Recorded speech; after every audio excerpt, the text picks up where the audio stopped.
इस वक्त बड़ी खबर आ रही है, जम्मू कश्मीर से हथियार के साथ फरार होने वाला एसपीओ गिरफ्तार।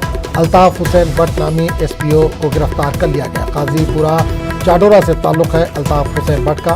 2 राइफलों के साथ फरार हुआ था एसपीओ। 24 अक्टूबर को 2 AK-47 और 3 मैगजीन के साथ फरार हुआ था अल्ताफ। तो इस वक्त बड़ी खबर आ रही है, हथियार के साथ फरार होने वाला एसपीओ गिरफ्तार। अल्ताफ हुसैन भट्ट नामी एसपीओ को गिरफ्तार कर लिया गया। काजीपुरा चाडोरा से ताल्लुक है अल्ताफ हसन भट्ट का। 2 राइफलों के साथ फरार हुआ था एसपीओ। 24 अक्टूबर को 2 AK-47 और 3 मैगजीन के साथ फरार हुआ था अल्ताफ। हमारे साथ समी इस वक्त हमारे नुमाइंदे फोन लाइन के जरिए जुड़े हैं।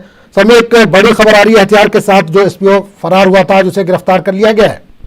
देखिए आजम, सिक्योरिटी फोर्सेस के लिए एक बड़ी कामयाबी आज उस वक्त मिली जब एक एसपीओ को पकड़ा गया, क्योंकि ये जो एसपीओ है ये वाकया है 24 अक्टूबर का 2020 का, जब ये जो एसओजी कैंप होता है, जो स्पेशल ऑपरेशन ग्रुप का एक कैंप होता है, वहां से ये 2 राइफल और 3 मैगजीन लेके भाग गया था।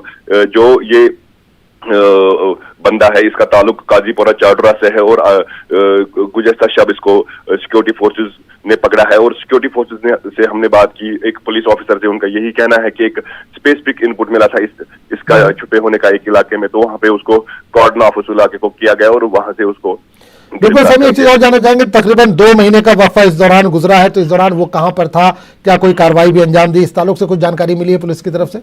देखिए, पुलिस से हमने बात की तो पुलिस अभी इन्वेस्टिगेशन कर रही है इस मामले की, तो जब इन्वेस्टिगेशन मुकम्मल होगी तो तब वो प्रेस को खिताब करेंगे और उसको प्रेस कॉन्फ्रेंस करके जो है सारी चीजें जो है सामने आ जाएंगी। आजम, चलिए सभी, बहुत बहुत शुक्रिया इस तमाम जानकारी के लिए। तो नाज़रीन, एक बार फिर बता दें कि जम्मू कश्मीर से बड़ी खबर आ रही है, हथियार के साथ फरार होने वाला एसपीओ जो था वो गिरफ्तार कर लिया गया है। अल्ताफ हसन भट्ट नामी एसपीओ को आज गिरफ्तार किया गया।